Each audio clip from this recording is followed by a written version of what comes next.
Clearing the throat for the audience. Looks like we are live. Oh, we got some early arrivals. Hello, Luke and Justin. Luke, been feeling sick, inhaled too much bug bomb. Bug bombs are pretty toxic, dude. You have to be, let's say, reasonably careful with them. That is not sounding too good at all, quite honestly. Just a headache. Just a headache. So long as you haven't actually poisoned yourself with your bug bomb. That's the big thing.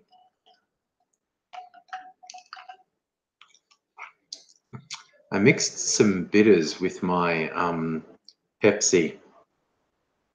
And I think I might have made it too bitter.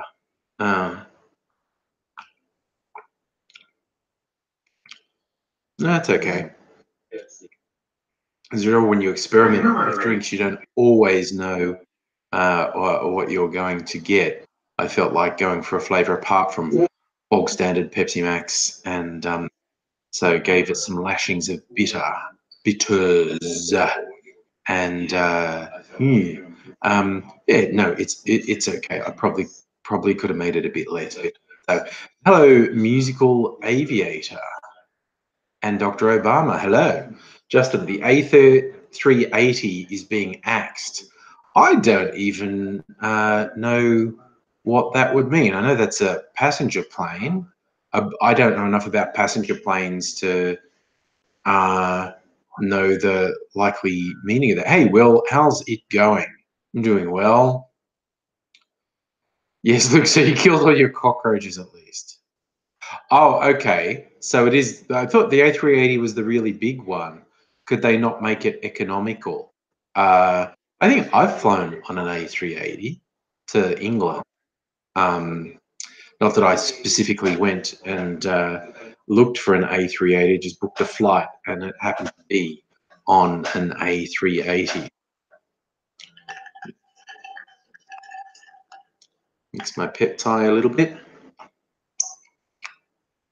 Normally wouldn't have to mix Pepsi, but so got the bit. Stopping production, so they're not making any new A380s. So, but I guess passenger jets stay in production, in service for a long time. So I guess we'll still see them around.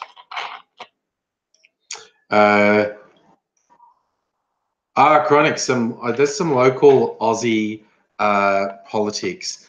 It's quite the hoot. There's this ridiculous racist woman, Pauline Hanson, who's had various mutations in Australian politics, and she's got some senators at the moment under the umbrella Pauline Hanson's One Nation Party. They're all fighting with each other. And ahoy, big boy. So what's basically happened in the last couple of years, Pauline Hanson's taken this ex-Liberal Party, Conservative Party staffer in to be her chief advisor. His name's James Ashby, and he was involved with some fairly notorious shenanigans with the Liberal Party. And he's in Pauline Hanson's trusted #2 for a couple of years. Now, he's not popular with a lot of party members for a couple of reasons, at least one of which is he's the gay, and another is they all want to be close to Pauline Hanson, and he sort of jealously protects his closeness to her. And so anyway, so there's a bit of tension between him and other party members. And this turned into an actual physical fight between Senate. And this has all been boiling over because this One Nation senator has been accused of sexual harassment. And he, in turn, bizarrely retaliated, well, Pauline Hanson sexually propositioned me. And then he got into a fight with James Ashby, which apparently drew blood, like he injured, not from anywhere important, like his finger or something. Then the dude's gone and smeared his blood on Pauline Hanson's office door.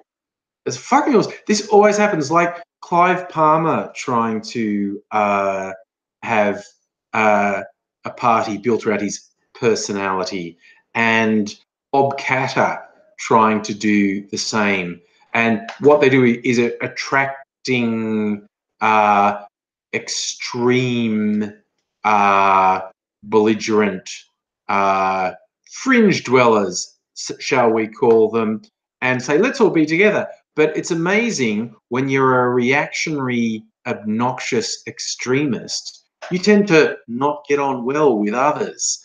And these parties always fall apart. Hanson and One Nation have fallen apart multiple times. And Catter fell apart. Palmer fell apart. Oh, Chronic, One Nation, that it was started by Pauline Hanson in the 90s, and it was just appealing to really fucking ignorant rednecks. The whole thing in the 90s, she was about we're being swamped by Asians is destroying the country, and these days she's on the hobby horse of Muslims are swamping the country. Crazy Aussie Pagan. I don't think anyone's pissed in my Wheaties today. I've been getting a bit of a laugh out of the One Nation stuff. Yes, Big Boy, she was a fish and chip shop owner when she rose to fame in the seat of Oxley that was vacated by former Labor Party leader Bill Hayden. She became known as the Oxley Moron. And yes, she famously, when she was interviewed on 60 Minutes and she hadn't been sort of coached in how to handle the media at all, the 60 Minutes, because her entire platform was racism.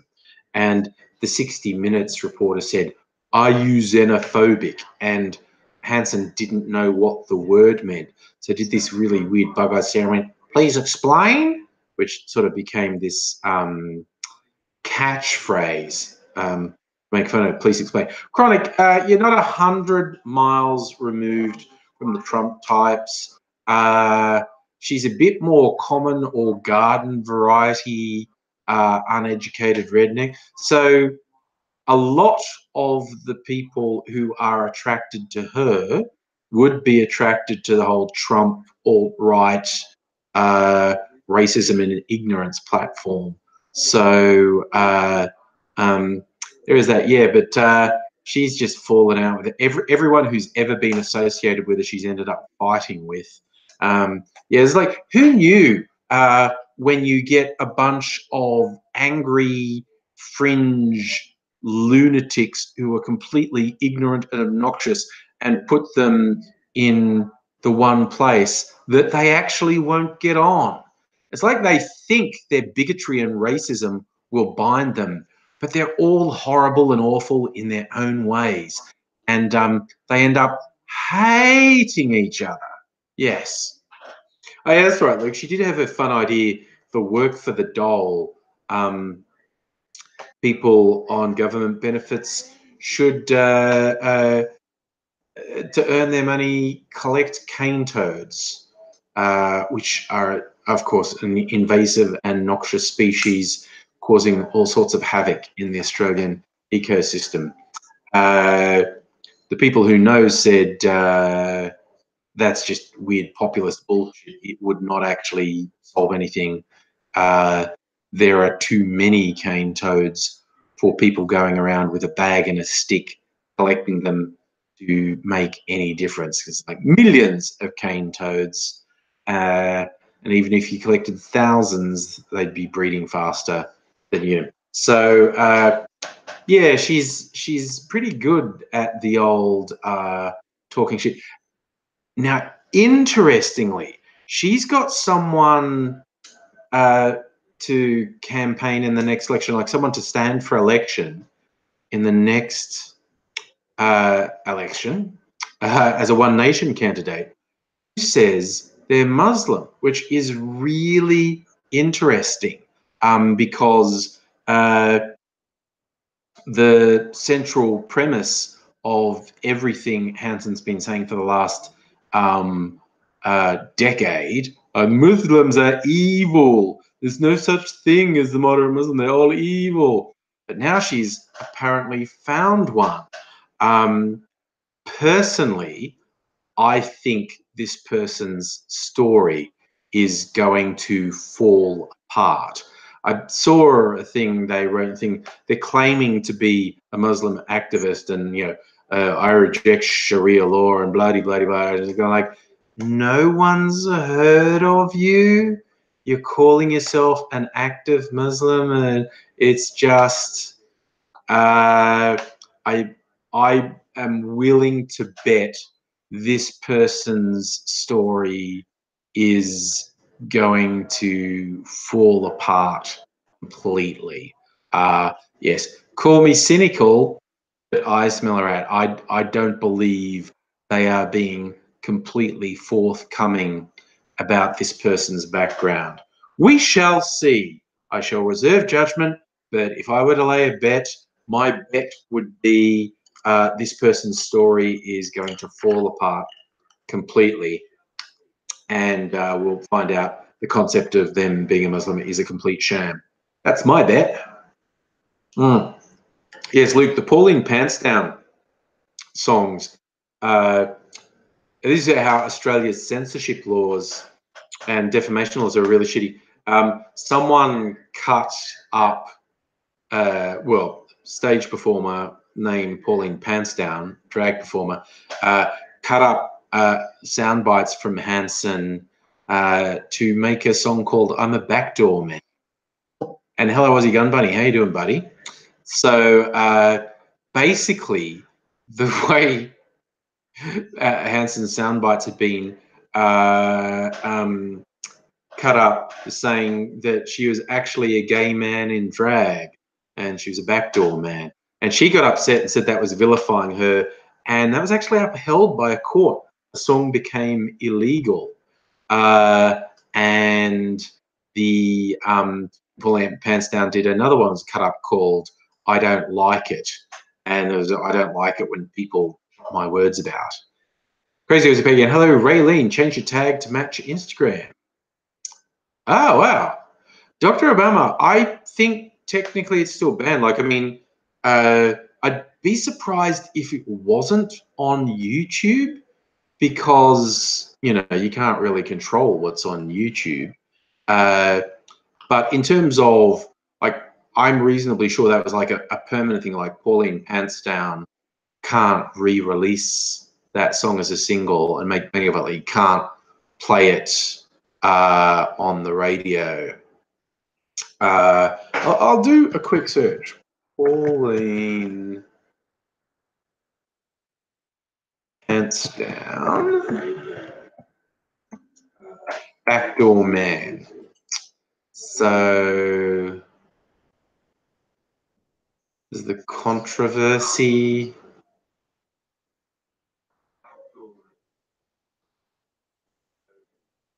No, see, it's interesting. There's a few songs called Backdoor Man that aren't Pauline Pants Down. So the Doors had one occasion, apparently. The Doors had one called Backdoor Man. And it looks like Howlin' Wolf did too. But yes, because the Pauline Pants Down song Backdoor Man has been banned, I guess technically they send a takedown notice if it ever appeared on YouTube. It's not appearing in the first couple pages of results anyway. So yeah, but interestingly enough, there appear to be quite a few songs called Backdoor Man. Oh my God, what's that? Aussie Gun Bunny. Town feel likely to have a melloidosis outbreak. Is that because of the flooding? I don't know what melloidosis is. Is that like a mosquito-borne disease? As I'm thinking, with all the flooding, you'd now be worried about mosquito-borne diseases. The ones I'm familiar with are things like Ross River fever and dengue fever. CrossFitter, that's a good one. Back in the day, there was a T-shirt that said Martin Luther King saying, "I have a dream." Pauline Hanson saying, "I have a fish shop." Okay, so you can find the actual song on there. Okay. Oh, Will, how's AZ? I talked to him yesterday. Today? I've talked to him. And look, it's been weird. He's been having hospital stays. On the negative side, I mean, he's been having hospital stays. His organs have been misbehaving as they are wont to do. And he's got problems with his legs. And he's going to have some varicose veins removed surgically in the coming months. And at the moment, he's got this thing where he has to wear pressure stockings, which he says are really painful, and he's got gross infected things on his legs. He was really enjoying describing it to me, basically. So he's soldiering on, but like I said, not great. He's been in hospital. Apparently, he's on methadone, which is supposed to leave your system every day with the dose they give you. Something was wrong with his liver, and so it hadn't processed his previous day's dose of methadone. And so when he took the next dose, that was too much, and he actually overdosed, which shouldn't have been possible because it's a controlled daily dose, but his body didn't process the previous day's dose. So that's why he ended up in hospital. The organ problems, and now he's got leg problems and varicose vein problems as well. Hey, nobody, how's it going? Jesus. Okay, so how's it going, Bunny? Melioidosis kills about 40% of the people who contract it and receive treatment, and will basically kill everyone who doesn't get treated. Damn. Luke selling the big issue at the Fringe opening on Friday night. That actually should be fun. I hope that works well for you.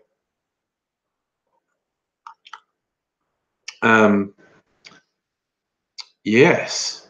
Yeah, so no, but I was talking about AIDS. Yes, he's not great. He's basically not great, but he's soldiering on.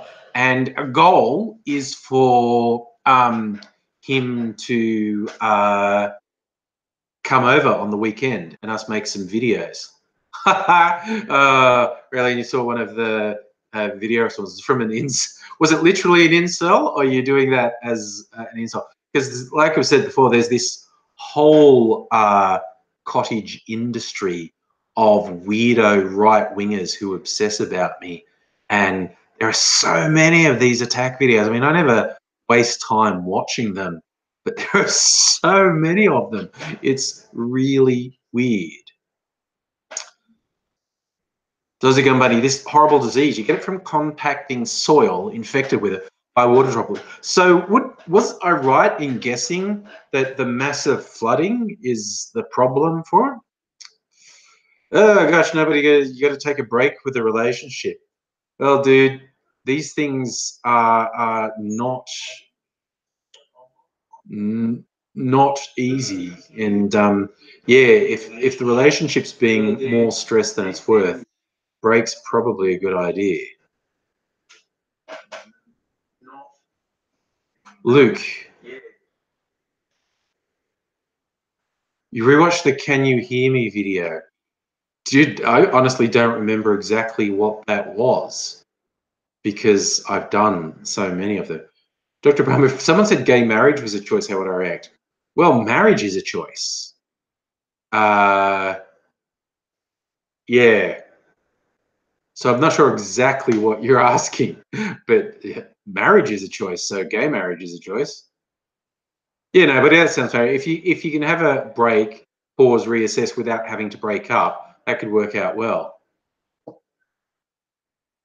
Oh God. Okay, I get that, Aussie Gum Money. Well, the excessive water from the floods drew this nasty infectious stuff from deep in the soil, and people didn't realize and were walking around barefoot in the floodwater. Oh my God.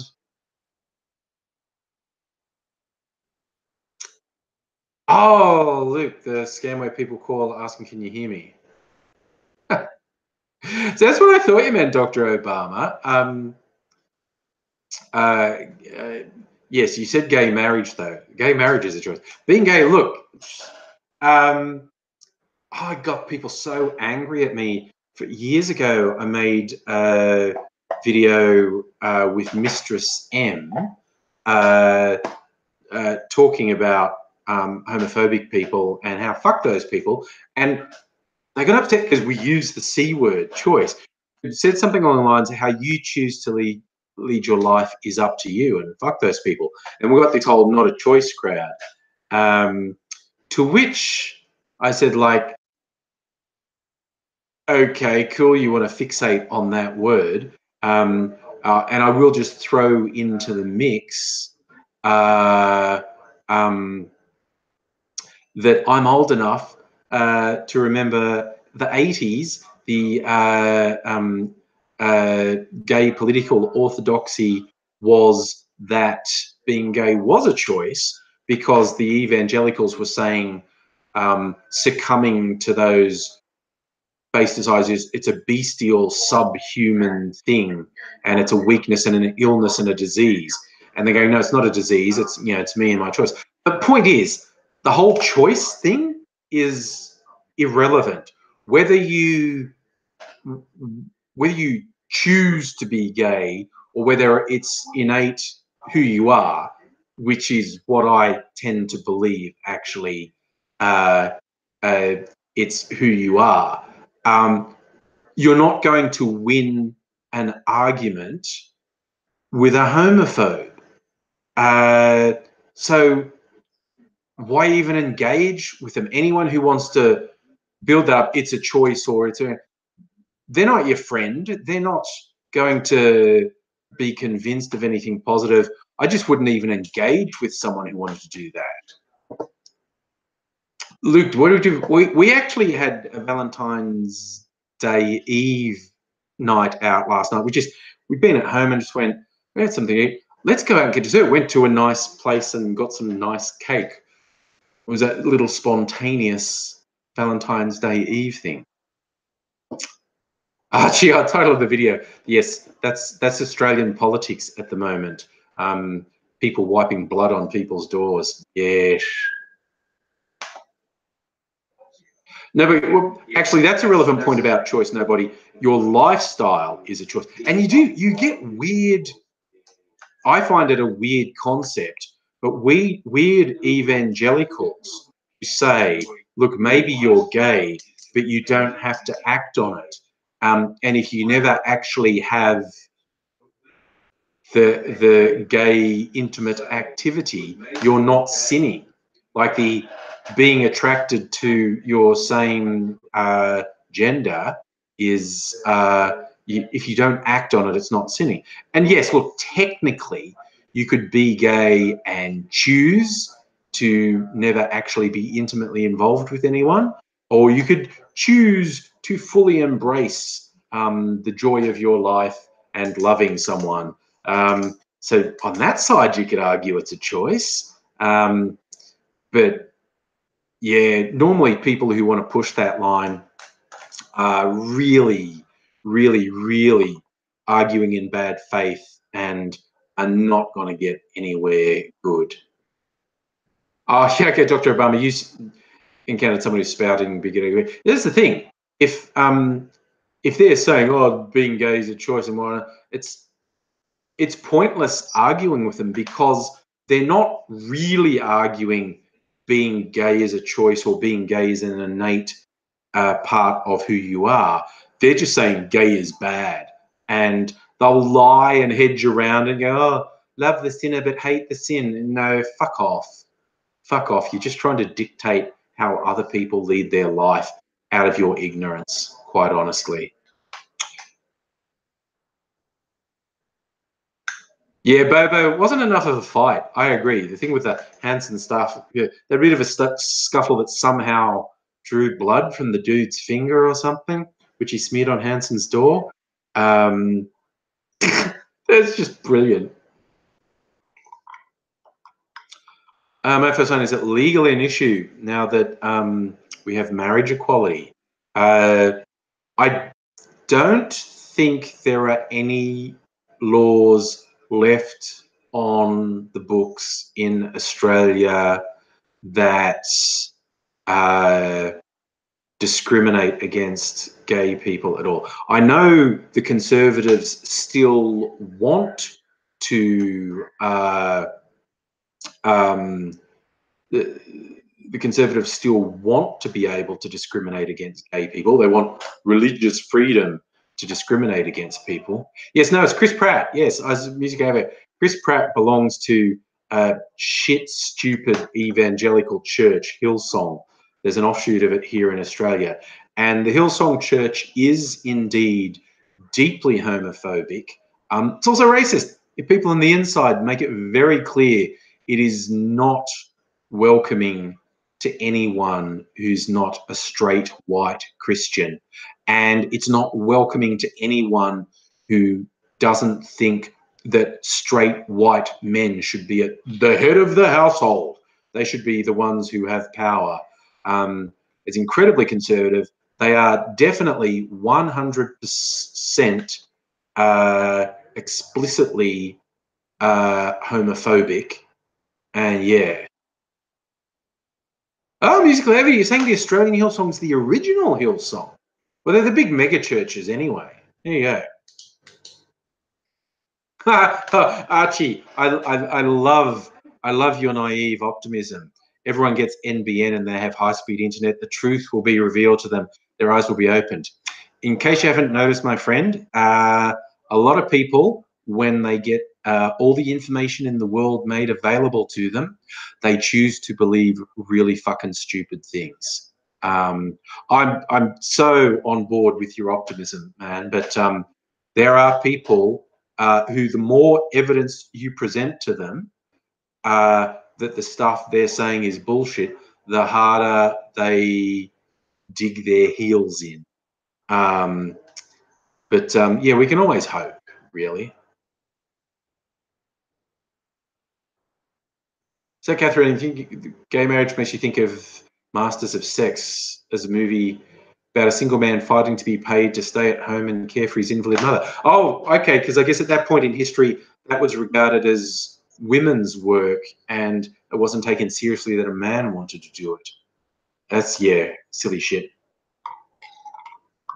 Hi, Miss Foxification, how are you?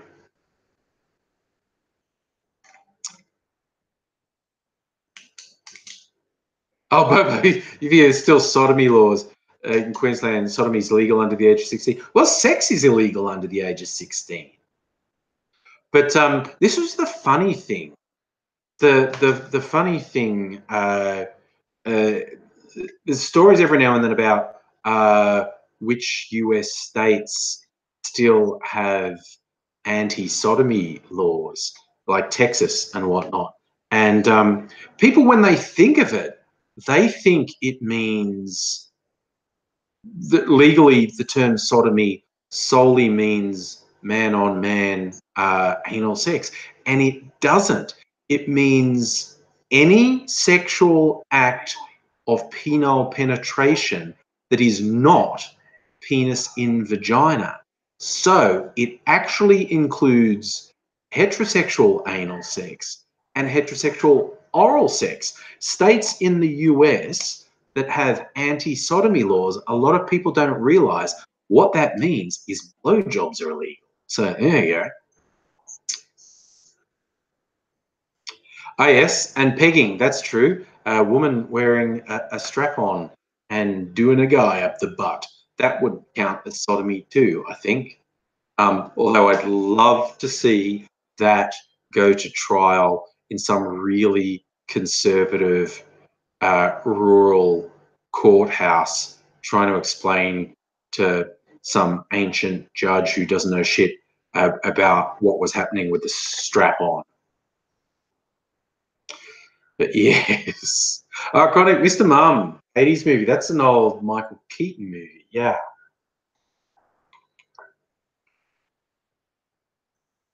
Archie, I get it. You were making a joke about the NBN, actually. That is a fair call. Yes. people will be have their eyes opened if they get the NBN, which will never get there. My first one, you think we try and enforce anti-sodomy laws with implants in the men and women. See, that's the thing. The last Australian state to decriminalise homosexuality was Tasmania, and that was only decriminalised in the 90s. And a form of protest that was happening before the law was repealed. Gay couples were going into police stations saying, you know, we broke the law under article blah, blah, blah, whatever the law was that said gay sex was illegal. They said, you know, you have to arrest us because we're just confessing to a crime. And of course, invariably, the cops would go, I'm not going to arrest you. These would have been the same coppers who 10 years earlier were gleefully doing a bit of poofter bashing, no doubt whatsoever. And I mean, we can pick on Tasmania and say they only decriminalised it in the 90s, but the rest of the country only decriminalised it in the 80s. I remember in the 80s, I was at school, homosexuality was still illegal in New South Wales. So you can't really look too far down our nose at Tasmania. Musical behaviour, NBN works ruins your driveway. Things that used to be solid, now spongy.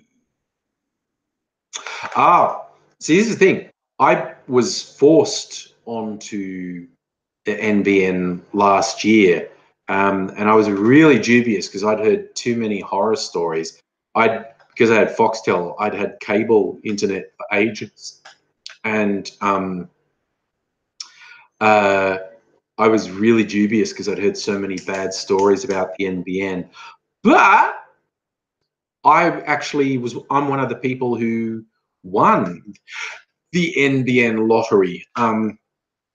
My speeds got faster, which is a huge help for YouTube. In fact, the cable internet at this place, I moved here 2 years ago, was noticeably slower than at the previous house I lived in.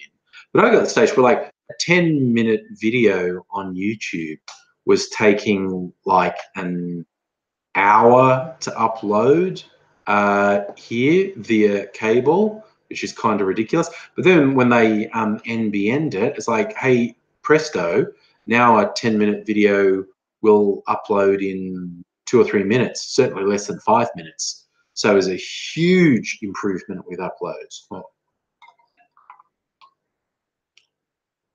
So I know NBN has been very bad for a lot of people. But yeah, I feel relieved I won the NBN lottery when they forced me onto it last year.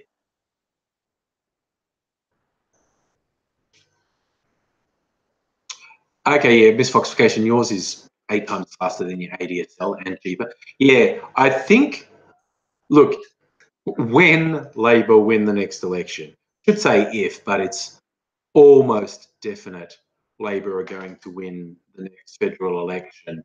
One of the things they have been suggesting they might do is get serious about NBN and write off a lot of the costs and actually make it much cheaper.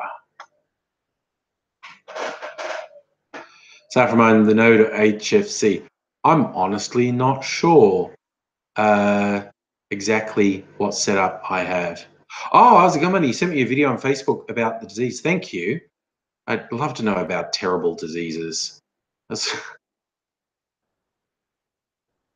Oh, Jesus. Justin, in your place, they disconnected your old thing before NBN, but it took 8 months. Jesus. To use the old dongle. The dongle. Yeah, see, well, no, but I already had fiber connected to my house, so I think that's why it worked well for me. Hello, Stella. How are you?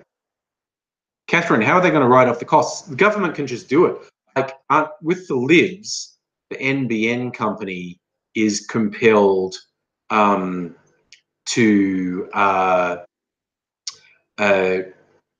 make a profit, get its costs back. The government can just say, yeah, just let it go.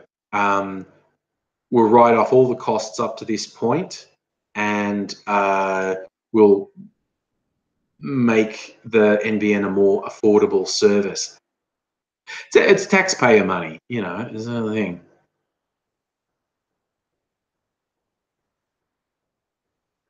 Aussie company, you're going to my HSA. Is it weird that I don't know? I don't actually know. I think I'm fibre to the premises. But I honestly don't know exactly. So, yeah. Oh, music over your London condo gets water in it. I had that problem once before. It started dropping out. This was at my other house, and couldn't fix it. And so Telstra Tech came out, and he went the connection box inside the house, and it had apparently, I'd known, some heavy rain had filled up with water, and then it corroded all points. And yeah, he had to pull everything out and replace everything because it had all been underwater for a while. Justin, you raise a point that the NBN's already out of date, but yeah, I mean, I really curse that fucking Stephen Conroy alienated Telstra so much, so they went on a go slow. So by the time that Labor government lost power, they hadn't done enough of the NBN rollout, which gave the Liberals the ability to completely fucking nobble it, which they proceeded to do. Whereas if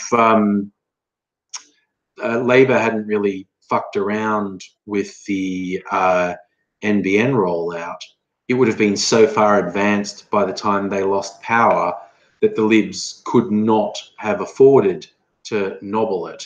But yeah. Oh, we're going 5G. Yes, that's the next one.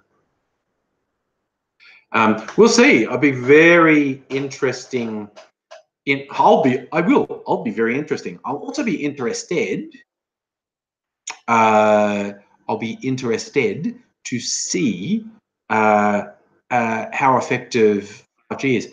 Okay, nobody, look after yourself. If we see you again later, I'll say hello again later.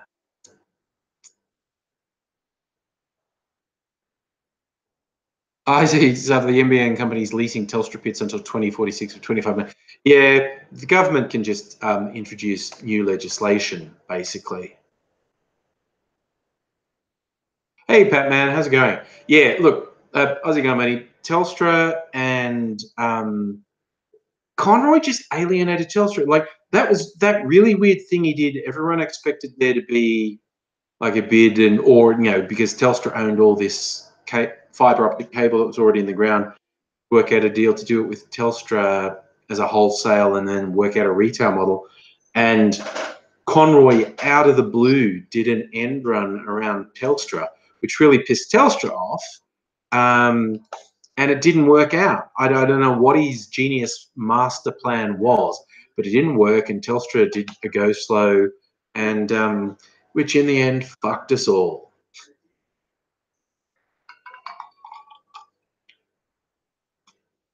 Yeah, Catherine, you're right. Even by the time 5G rolls out, there'll probably be something sophisticated. Look, private companies like Google have a whole satellite network up that gets us in. Oh yeah, Batman. Yeah, that's been the topic of conversation tonight. Ashby and the fight with the other dickhead. Yeah, he got his pass to Parliament House revoked. He's not allowed in Parliament House for the immediate future anyway. So man, One Nation, what a shit show. All those fucking lunatic fringe little cult of personality parties are a disaster. But yes.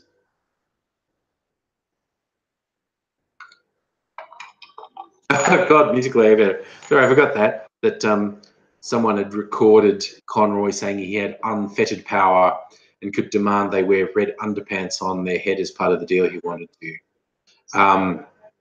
Yeah, look, Stephen Conroy had a lot of strengths as communications minister, but he had a lot of failings too, and he really fucked up with the NBN.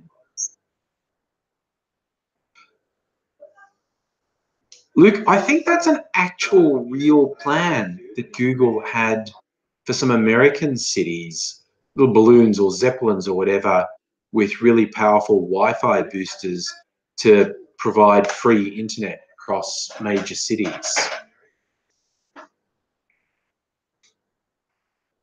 Justin, John Howard was not only wasteful, he was a piece of shit. He's the current racism that pervades our politics, particularly around the issue of asylum seekers, is all John Howard's fault. John Howard introduced really severe racism into that debate and lies. He's the first one to build in the massive lies. Oh, children overboard. They threw their children overboard. That he and his government propagated what they knew were complete fucking lies. Absolutely disgraceful.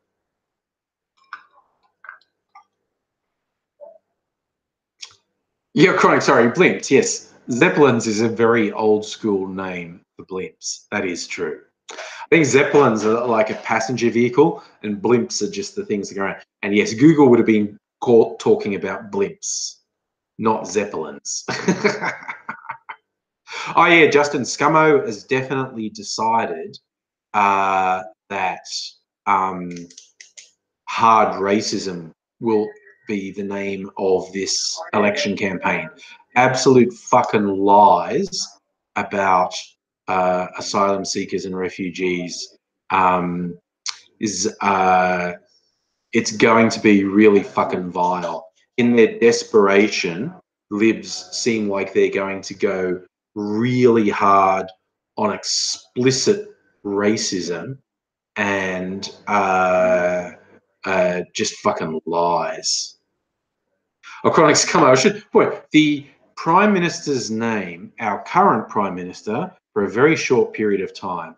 His name is Scott Morrison, and his PR people tried to give him a trendy nickname, ScoMo, Scott Morrison, ScoMo. They're like, yeah, ScoMo. So I just call him Scummo because he's a piece of shit.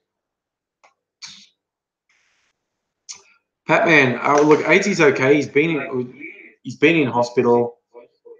He's got a whole bunch of complications like he normally does. He's going to have some varicose veins surgically removed in the immediate future. But hopefully, we talked yesterday. Plan is for him to come over on the weekend, and we'll hopefully make some videos.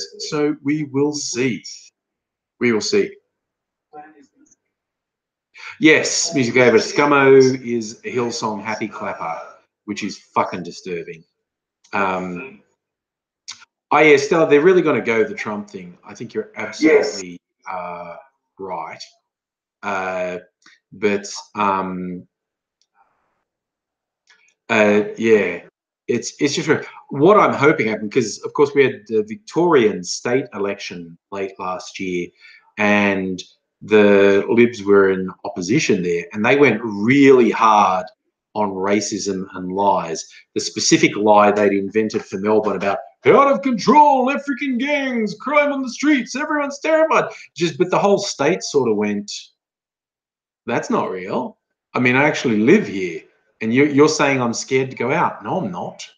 No, I mean, crime happens, but you conflating this and saying it's like an out of control crime wave and everyone's terrified. That's just not true. And they copped a pasting at the election. Now we'll find out how that plays out on a national level, because the Libs have made it clear that they plan to go really, really hard on the racism and lies. And we shall see how that plays out on a national stage. Because it failed really badly in Victoria. I'm hoping it fails federally as well. Batman, if I could outlaw Hillsong Happy Clapping Water. No, because I think prohibition doesn't work. I tell you what I would do if I had control of the media. I would give a lot more publicity to the fucking insanity that the Prime Minister is part of, because Hillsong's vile, homophobic, and just absolute batshit insane, quite honestly. And the fact that the Prime Minister is an active participant in this completely detached from reality, lunatic fringe church is really disturbing, quite honestly. Oh, God, but Miss Foxcation, let's stop the boats thing. Have you seen, Scummo's literally saying, or if we keep the boats stopped, that's because we're good. But if the boats start again, that's because Labor's bad. I was like, what is wrong with you? I mean, and it actually looks like the media, even the real conservatives like Sky News, are actually calling them like, no, no, you're straight up lying. Like, that's a completely unreasonable thing to say.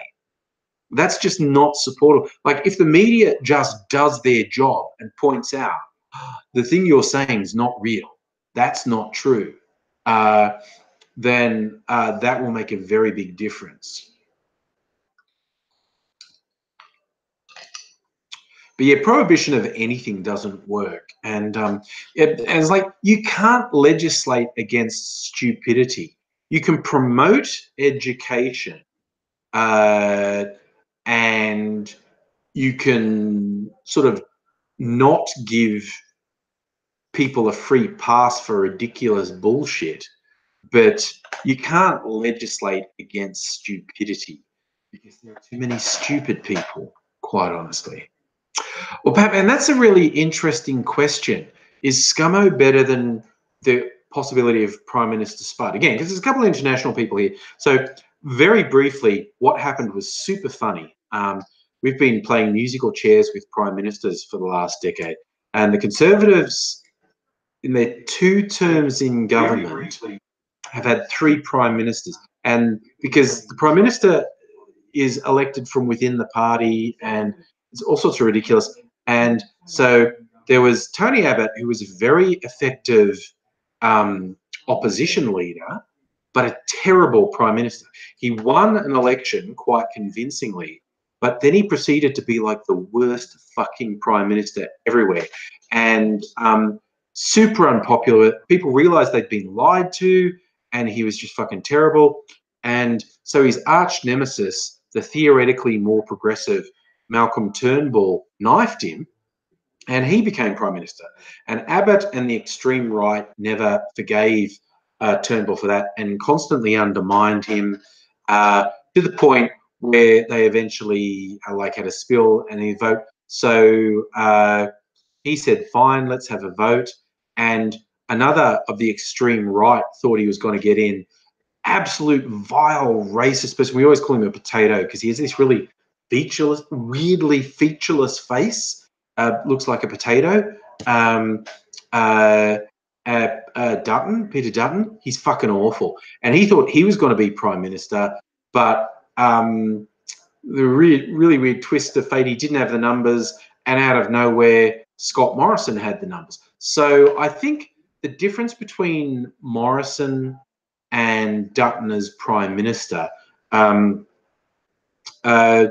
a former independent, well, like National Party MP turned independent, Tony Windsor, said the only thing positive about Morrison as prime minister is he saved us from Prime Minister Dutton. Prime Minister Dutton would have been a disaster for Australia. Morrison will just be a failure. So I think that's the difference between Morrison and Dutton. Dutton's worse. Morrison will just be a complete failure. Dutton would have been an active disaster. He would have been so divisive. He would have been so hateful. It just would have been awful. And now look, they will not keep ScoMo when they lose. They lose the next election. They'll tear themselves apart, but there's no way he's going to stay as leader. Ugh. Chronic. Sorry, I just saw someone was responding to you. You asked, in America, black folks, business owners, doctors, government professionals, is that like are the Aborigines in Australia allowed to be successful? As Ms. Foxification pointed out, the position of Aborigines in Australian culture is much more like Indigenous Americans, Native Australians, Native Americans. You do get some Aboriginal people in very high-profile positions, but I tell you, a couple hundred years of fucking attempted genocide, and then just look. Here's the thing: people often say, "Is Australia racist?" And I go, "Well, there's a lot of racism in Australia, definitely, and particularly towards Aboriginal people." But I think when I see racism towards black people in America and racism towards Aborigines in Australia, I feel like the big difference is the racism in America is much more aggressive, whereas the racism in Australia is much lazier. It's like destroy the Aboriginal people through neglect rather than aggressively attacking them. Not that there wasn't a whole bunch of aggressive attacks on Native Australians with the colonizers. I mean, there was attempted genocide, wholesale slaughter. There were massacres all over the country. But in more modern times, I feel like the racism in Australia towards Aborigines is more neglectful racism. It's like, just don't help them. Just ignore the fact that you've completely undermined them and destroyed their cultural identity and infrastructure over the last 200 years, and just destroy them with neglect rather than by actively attacking them. And it's not better. I'm not saying that that's better. It's not.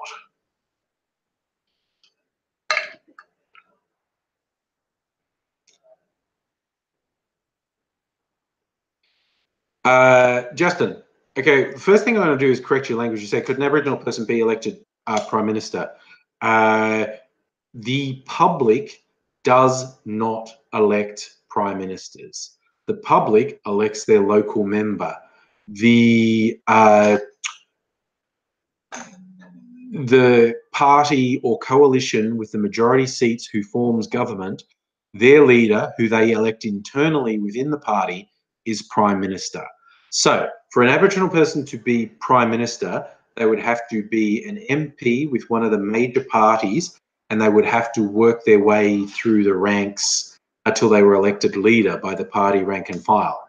So the short answer is yes, it's eminently possible. The slightly longer answer is I really don't see it within decades, because there's nobody who's a real power broker on either side of politics. There are Aboriginal members of Parliament, but they're not real sort of power brokers. Yes, chronic. Aboriginal Australians are allowed to go. So there's no legal constraints on Aboriginal people. You get people who are in business and sport and academia and politics. So, Pat, will there be a tier for you this week? That's a big question. That's a big question. Depends how I feel afterward. My answer would be I will try to, because I really want to make a video about the fucking shit show with One Nation, because it's hilarious. I also want to make a video just about billionaires, because in the last week or two, I've seen all these ridiculous things being published about, oh, people are mean to billionaires. And it's like, fuck billionaires. The only way you get to be a billionaire is to brutally exploit people. It's just not possible any other way. And I've seen there's been a whole succession of things published like, oh, is making fun of billionaires the new blackface? No, it fucking isn't. I mean, these motherfuckers need to understand that if they continue with this absolutely unconscionable disparity of wealth, we're going to be reliving the good old days of dragging them into the fucking streets and setting up guillotines in the town square. Oh my God, how much attention do you want, Mimsy? Yes, Mimsy's coming in. Bobo, I probably should do a video a day just to make myself do it, because I get lazy. It's like, particularly on Fridays, I like to do a weekend video on Fridays, but it's just like, oh, they don't work all week. I just sit down, I'm going to have a drink. No, I think I'll just sit here and have another drink.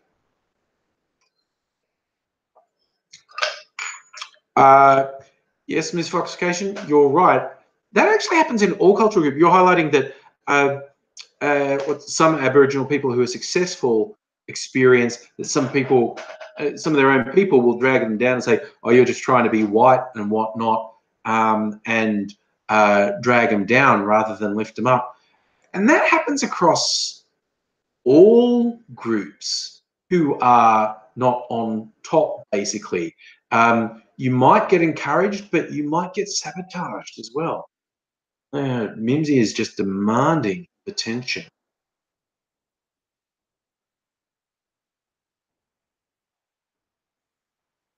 Yeah, see, Connie, it happens everywhere. I have Asian friends who will talk about it happening within their culture. Definitely happens with Aboriginal Australians. Basically, and look, even just go like generally women. I have feminist friends who say, oh, the sisterhood fails you sometimes. If someone, you think everyone's lifting each other up, but someone feels like you're getting something and they've decided you don't deserve it, or they maybe deserve it more than you, the sisterhood goes out the window and they attack you. So it's yeah, it's definitely an issue. It definitely is an issue. Oh, so Mr. Fox, Oreos black on the outside, white on the inside. The one in America, what was the movie that they set it in? Will Smith movie, Enemy of the State.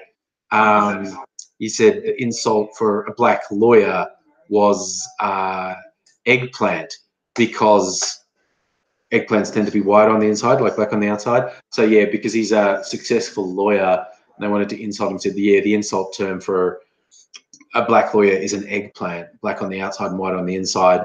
And again, Asian friends will say the term banana is used as an insult, yellow on the outside, white on the inside. So it look, basically from what I've told, every minority group has that problem. So it's just a thing, really. Oh, I got to finish my Pepsi, and it's the halfway mark. Maybe that means it's time I have to make a cocktail. I don't know what anyone else is thinking, but that's what I'm thinking. I actually planned to do that. I have things here. Look, this is, you may have heard me talk about this or seen me talk about this. This is my chocolate vodka. This is straight up vodka, and I dissolved some chocolate rock candy in there. And so yes, it's gone this sort of brown color. As opposed, this is the difference. I made some Vegemite vodka, and so Vegemite vodka looked like diarrhea, and this kind of looks like diarrhea, but this tastes like chocolate. The Vegemite vodka looked like diarrhea and tasted like diarrhea, but this really smells like chocolate.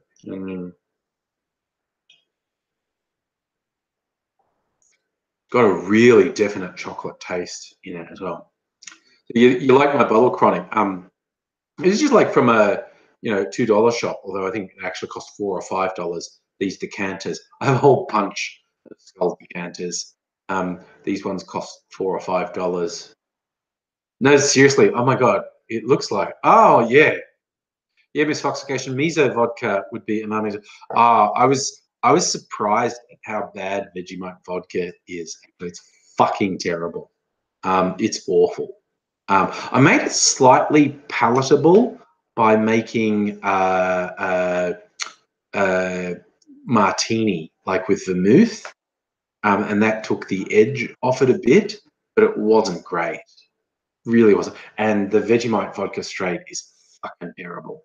But what I thought I'd make a cocktail with that, because I haven't had a proper drink. I just had a little taste. I thought I'd make a cocktail, and I was just saying, Mrs. Angry, I wonder would it go well with the chocolate vodka? And she said, well, Cointreau, because that's orange. Orange goes well with chocolate. Okay, yep, that's a good idea. So, and there's a very popular vodka Cointreau cocktail called a kamikaze, which is really just Cointreau vodka and lime juice. Like the classic. I got to get my glass for a start. I kept it in the freezer. So I got my chilled glass. Tiki mug. Oh yes, frosting up nicely now. I took it out of the freezer. Yeah, see, it'll be a chocolate orange. This is like a Terry's chocolate orange. So I'm not gonna put it in a shaker. I'm just gonna mix it in the glass. So chocolate vodka. Put the stopper back in there, and some Cointreau orange liqueur, like whatever orange liqueur, triple sec. It's cheaper than Cointreau, I think. There's a few other orange liqueurs on the market. It's a really nice Italian one that's a blood orange liqueur. I had some before, like I drank it all. Got it, just from the bottle shop. I don't remember what it was called, but yeah, Italian blood orange liqueur was quite good. Okay, it's lime juice. So yeah, all the good cocktails are simple, basically. I mean, there are some good complicated ones as well, but a lot of my favorite cocktails are only 3 ingredients. You can get really fussy with cocktails, and there's some good ones that you have to sort of put a lot of stuff in, but a nice 3 ingredient cocktail is quite good. Can't even see it. It's a very vague yellowy color. I kind of see it starting to, because my glass is frosted up so much. Set it in the freezer. Just hoping that's all mixed, because the ice block is frozen in place too. So it's going to be a very chilled drink. But I've not made this before, actually.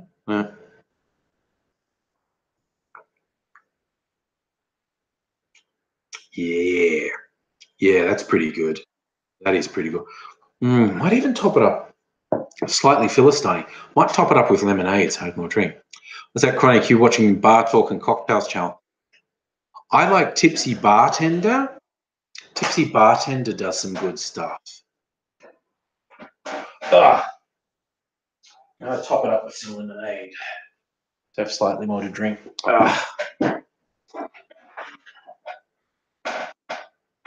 I'm not gonna skull, Bobo. This is refined. I'm a man of distinction and style. I do not skull cocktails. I don't do shots.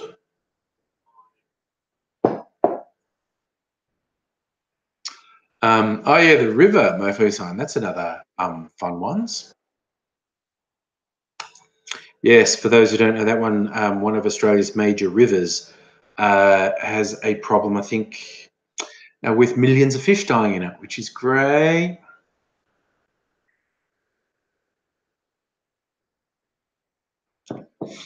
Safa, what would I recommend for a good cocktail? Well, I'm not shy about what I think is a good cocktail. My favourites are a whiskey sour. Again, these are quite simple ones.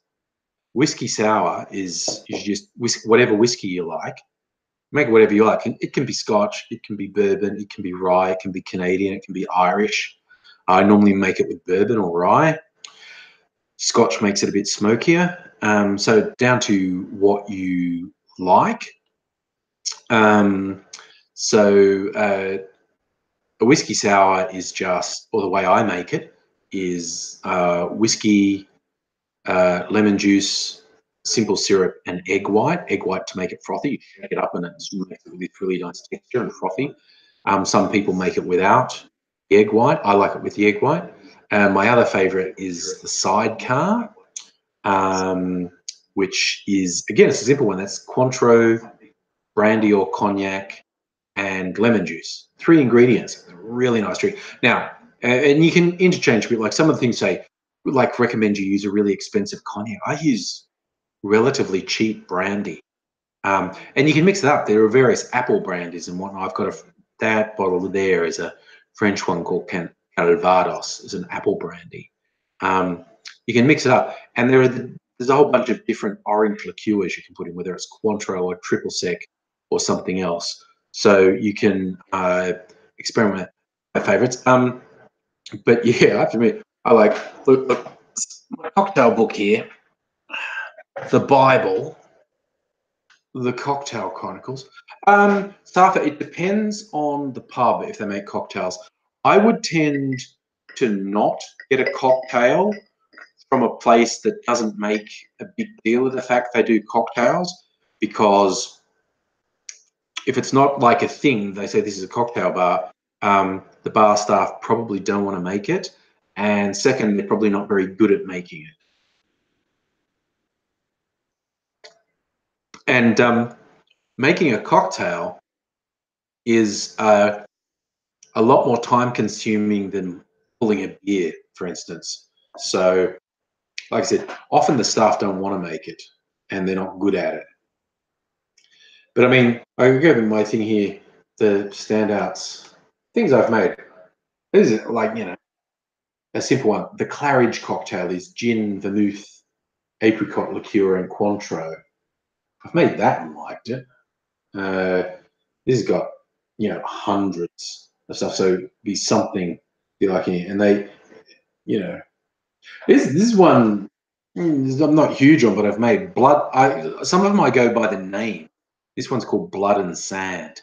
That's Scotch, orange juice, vermouth, and cherry liqueur. They've got a lot of ones that have champagne in them. Chartreuse is. I don't actually have chartreuse, but absinthe is a lot like chartreuse.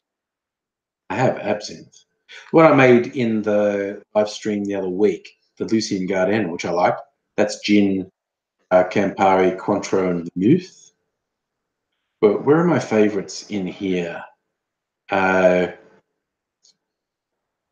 There's these ones, the 20th century and variants. 20th century is gin, lemon juice, Lillet Blanc, and creme de cacao. That's not the one I usually make. I usually make the 21st century, which is tequila, white blanco tequila, silver tequila, lemon juice, creme de cacao with just a splash of absinthe.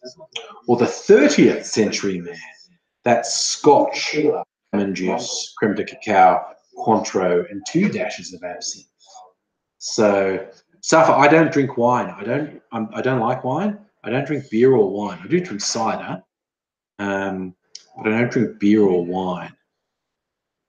What are the other good one? Oh, this one I made last live stream, I think, Appetizer alla Italiana, which was vermouth, branca, absinthe, and simple syrup. I like that. That was a very bold cocktail. I wouldn't call like I said, my favorites, whiskey sour and sidecar, I wouldn't call them really bold cocktails, but that aperitif, that one was pretty bold. So, the Floridita, I think of it. So there's a lot of rum ones here: rum, lime juice, vermouth, grenadine, creme de cacao. The fun thing you can do if you have some ingredients, just like do search online, say what cocktails can I make out of this, this, and this, and you'll probably find a good. This is the one I was looking for.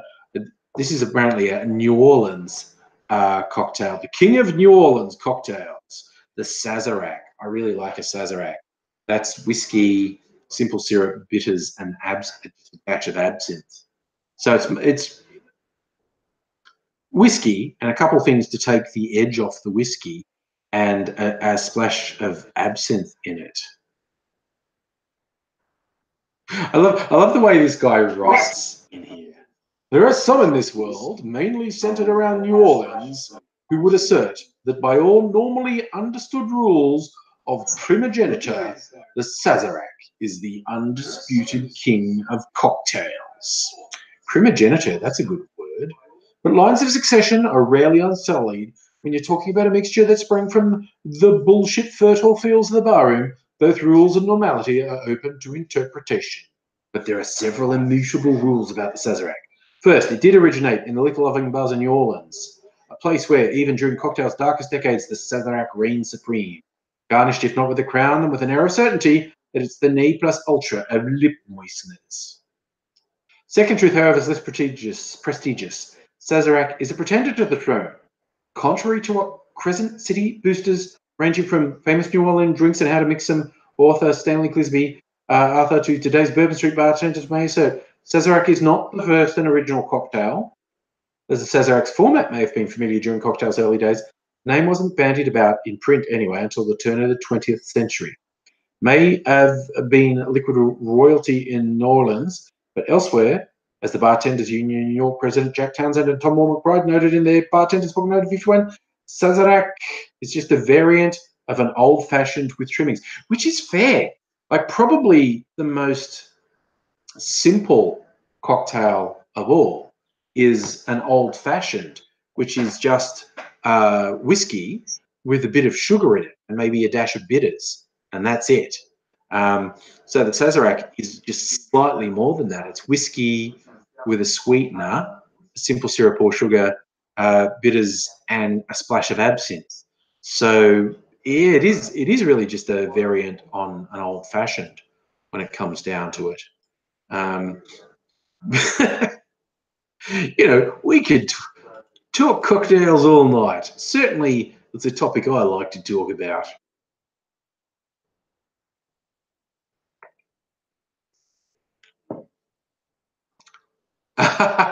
As a chronic, you've looked up Tipsy Bartender, the bomb pop shot.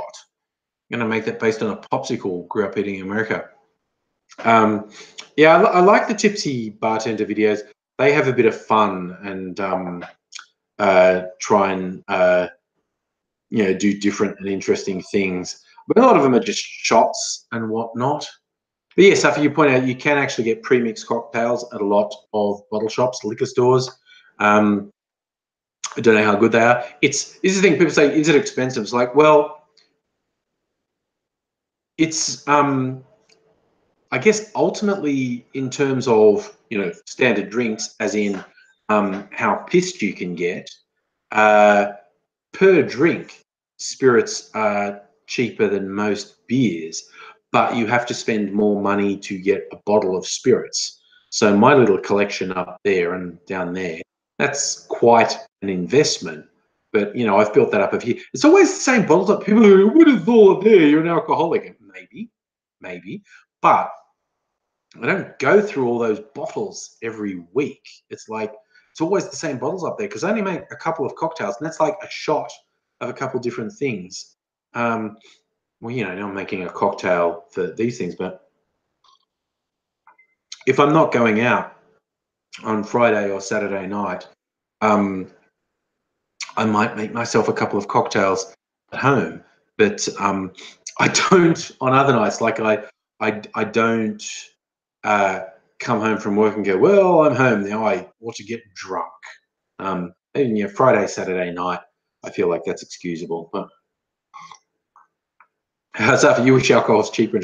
Man, I remember last time in America just getting floored by how cheap booze was. Like, you know, in a convenience store, and it's like, oh, I'll get that hip flask of vodka. It's like $5. You go, well, that would be 20 to 25 in Australia. Like the big bottles are, depending what they are, usually $40 to $60. Unless it's top shelf stuff, then it'll be 70, 80, 90, $100 if it's top shelf stuff. But for your bog standard brands, the 750 ml bottles are, you know, $40. Justin, how long ago was I in the USA? I have not been in the US for some years. Hanging out with my friend Corey's. Man, it's probably about 5 years since I was in the US. I've been there a few times in the last 10, 15 years. There's probably at least 5 years since I've been in the US. I haven't even kept track. It's a long time anyway.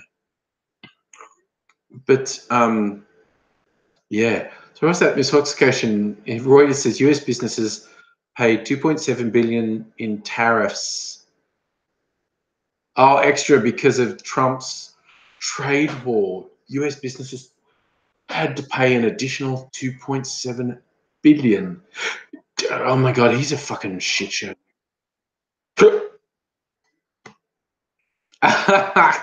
Misfoxication. Okay, you're a coffee addict going through a $16 bag of coffee every week. Yeah, well, that, even if the bag's expensive, that's cheap. You've got to, there's the outlay, but then it's cheaper than getting it from a cocktail. Chronic. Oh, I've only really been on the west coast of the US. And this is also because my ex had family in California and Las Vegas, Nevada, and in Colorado. So US states I have visited or have driven through would be California, Nevada, Arizona, Utah, and Colorado. And I've really only visited and seen things around in California, Las Vegas, and not even Nevada. I didn't really tour. I did go to the Grand Canyon, did camp at the Grand Canyon, and Colorado. But technically, I drove from Las Vegas to Colorado, so drove through Arizona and Utah as well. So I've been in those states.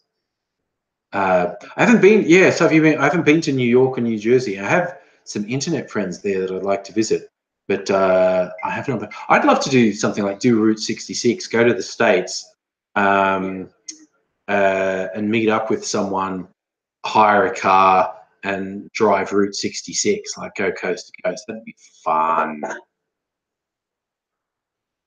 Justin, you have US citizenship. Yes, and you pay tax because of that. I can see that. Yes. Safa, is Melbourne coffee expensive? I don't drink coffee, but from the proper cafes, I think it can be a bit pricey. But I'm not the right person to ask because I don't actually drink coffee. I don't like the flavor of coffee. Like I don't usually even have coffee flavored things like coffee cake or coffee ice cream or anything like that. I don't like the flavor of coffee. You know, I won't the very popular espresso martini. I won't have that because there's coffee in it, and I don't like coffee. Yeah, Chronic, I would expect it would take at least a week to do the driving coast to coast, stopping a couple times along the way. When I was in England, hooked up with a YouTube friend, and we did a road trip. This is a while ago now. But we drove from like the Cotswolds area, which is near Bath, and then we drove up to Edinburgh, stayed a couple of nights in Edinburgh. But we stopped I think we stopped overnight in Nottingham, which was like about halfway to Edinburgh. And then we drove up to Edinburgh, spent a couple of nights there. Then we drove back down towards London. We stayed one night in Manchester and then got to London, and I stayed a couple of nights in London. So that trip overall was about a week, like 5 days, 6 days. But yeah. Yeah, Melbourne people who are into coffee are obsessed with it. But like I say, I don't like coffee at all.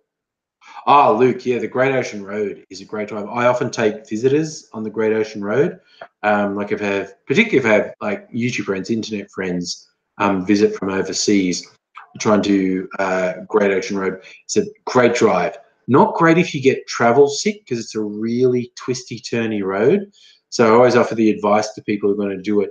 If you are even slightly prone to travel sickness, you need to like take a tablet before you do the drive because it'll make you really sick because it's really twisty, turny road. But it's spectacular views. And you can start. There's a couple of great places to stop off. There's one place that there's a little cafe. It's called the Koala Cove Cafe, and there's a caravan park next to it. And the trees around the caravan park, there's a koala colony, which is pretty cool. Yes, the koalas, but there are these parrots, mostly king parrots, but king parrots are pretty big. If you go there with like seed, they will just land on you and eat out of your hand. It's really cool. Agro Pixie, good evening, Buckaroo. Love is real. For those who don't know, Agro Pixie is referencing Dr. Chuck Tingle, famous writer of self-published Amazon erotica known as Tinglers, with great names like Pounded in the Butt by my book, Pounded in the Butt. I still have to read one. I've listened to one of his podcasts and he's a weird guy, but I follow him on Twitter and he's fucking great on Twitter. He's just super positive, and his whole thing he keeps saying is, love is real, and he has this whole weird mythology he talks about too. But Chuck Tingle is just a spectacular person. Tendai, hello there. How are you? Oh, Christ, the Hume sucks. I've done Sydney to Melbourne Hume a lot. That's boring as fuck. It's just you getting somewhere. But Great Ocean Road is a spectacular. Wrestling Days, Big Pat, how you doing, buddy? Feel like I've said, hey, I just remembered I've got some weird mail. Who wants me to open the mail? It's all in my briefcase. Pick it up. Stuff I've been meaning to open on the live stream for weeks because I've had this mail for weeks. And I got some more this week. Who wants me to open the mailbag? It's just in the next room. I just have to go and grab it. Happy Valentine's Day to you too, Pat. Kissy, kissy, buddy. You know you want it. Come and get some big, wet kisses from me. All right, mail time. Give me... Mimsy's in charge while I'm gone. I'll be gone like 30 seconds. I just got to get my bag. Oh.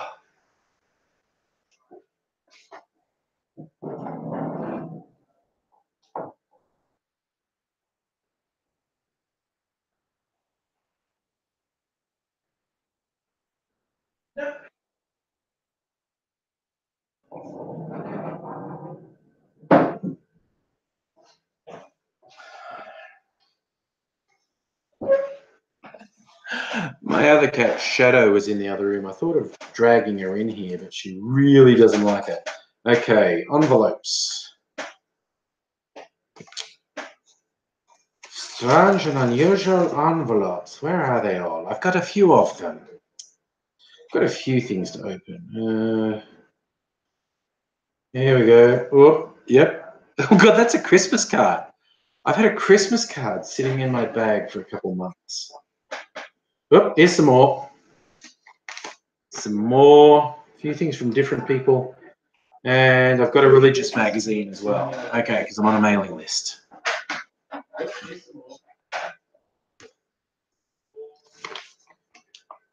Okay, we'll leave the literature for later. Okay.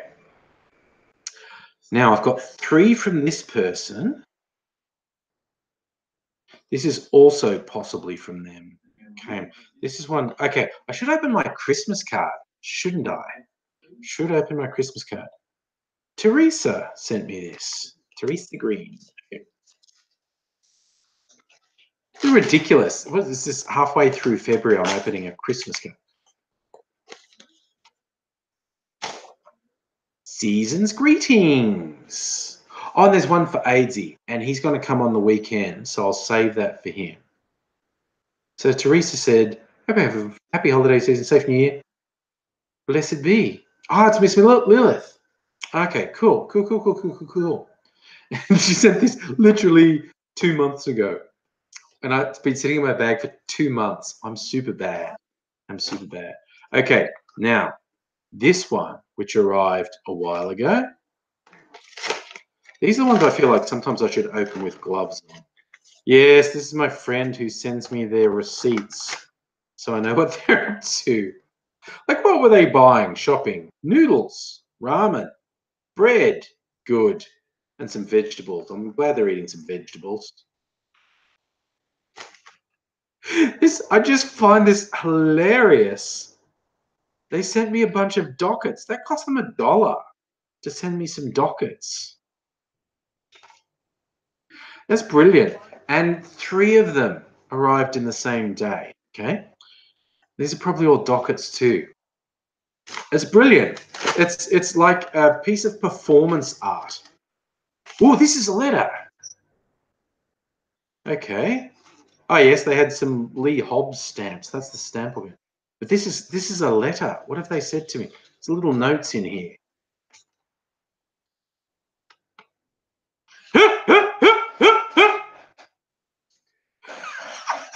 It's literally a swastika. He's calling me a race twader. Oh, I love that. That is so funny. I just, how much time in this person's head do I take up?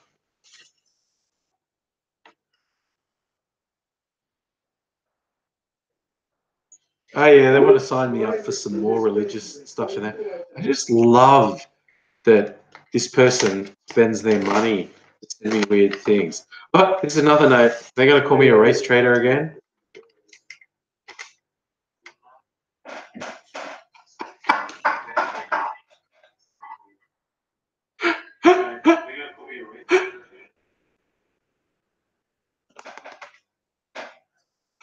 Oh, that was really worth opening. That was really worth opening. Oh my God, that's hilarious. That's so funny. Oh, that was special. I think this is the other thing, because someone signed, this religious group spends an enormous amount of money sending me stuff. I mean, hilariously, at one point, I opened it on a previous live stream. They sent me this whole box of books from the States, and it must have cost them a fortune. And I just like threw them all straight out.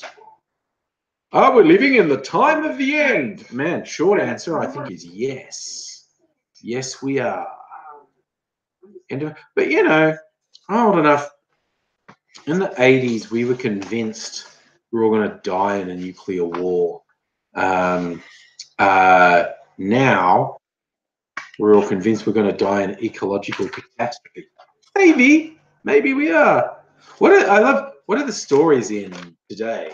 Beyond today, why does marriage matter? That's the editorial. Make your marriage last. What's God's family model? Okay. Sex, sin, and the pursuit of purity. What you can do to flee wrong thinking and influences and strongly pursue a life of true godly purity. That doesn't interest me. I'm all about evil and sin. The war, this is the family issue. The war on marriage and family.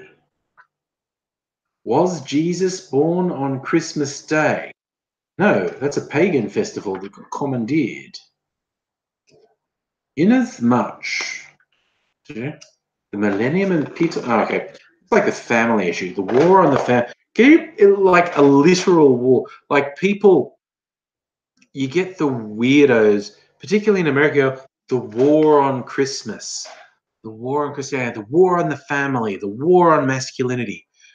I like to picture those things as actual wars with uniformed soldiers with guns and other weapons fighting on various battlefronts.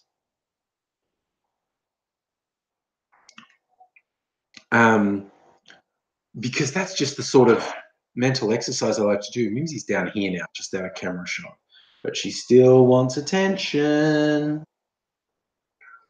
Yes. You know what? Okay, my cocktail's almost empty. I might even be wild and crazy and make another one because you know what I haven't properly tasted. I don't. If you follow me on social media, you will know that I found a new experimental rock candy from my favorite rock candy makers, Red Balloon, the Candy Artisans. They're in just off Chapel Street in Prahran in Melbourne, and I've made a lot of drinks from their rock candy, and they had a new experimental one which they said was a chicken flavor, but they're vegan. They make vegan stuff. So it was actually a herb stock that's meant to simulate chicken stock. And so it's like a lemon chicken flavor. And it actually does taste very herby. You know, like if you get like a barbecue chicken, in Australia, we call it a rotisserie chicken from a takeaway place or from Woolies or something. But actually, this rock candy is sweet, but also has this sort of rotisserie chicken flavor, like barbecue chicken flavor, a herby sort of thing. And when I was thinking of what booze to dissolve it in, I thought, well, it's a herby and salty and peppery thing. And I thought tequila. So I actually dissolved it in some tequila, but I haven't had it in a drink yet. So 29 to 30. Thinking what tequila? Jaguar is tequila, chartreuse, I don't have MMP con, so I can't really make that. A Nouveau Carré tequila, I don't have Little Blanc or Benedict. I can't make that. What are these complicated things? Okay, Blanco tequila, which I have, lime juice, grapefruit soda, sea salt, and a pinch of salt. So, well, I've already got the salty stuff in there. So I could make tequila and lime. That's like the traditional one. Anyway, what's the what's the other one? Tequila.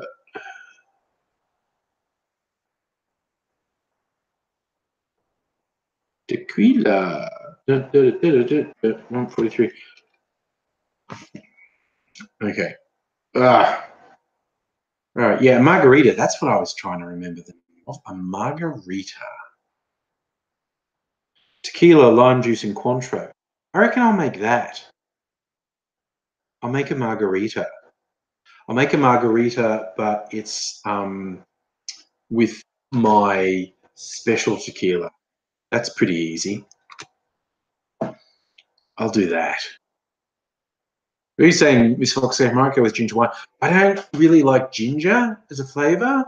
I haven't tried ginger beer or what's the famous one in Australia, Stone's green ginger wine. I haven't tried that for a while, but I don't really like ginger. I don't really like ginger as a flavour. So I don't know about that. Very popular with particular people, the green ginger wine, Stone's green ginger wine.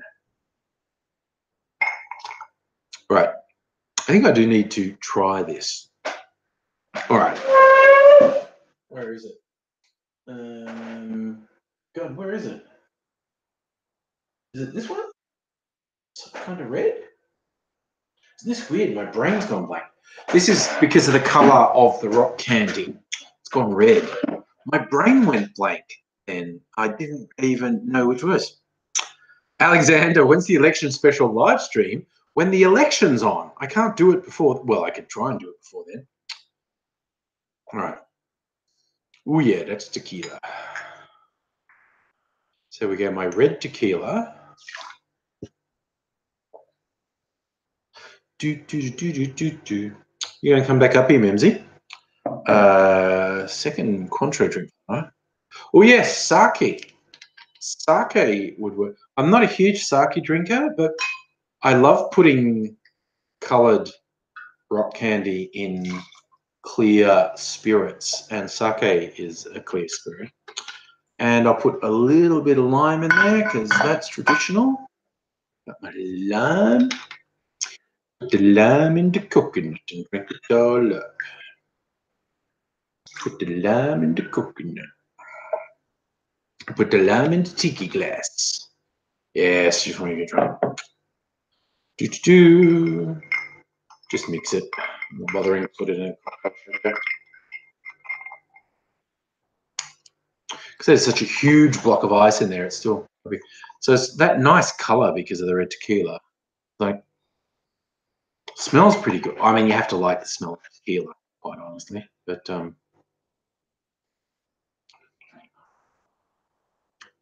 yeah, it's pretty good. Oh yes, yes. So this is the tequila. This was a silver tequila or blanco tequila, white tequila, clear tequila, as opposed to the sort of amber or gold tequila. And I put the chicken rock candy. It just sounds weird. This is rock candy that's chicken flavored. Yeah, the sweet and savory is interesting. It's like straight tequila.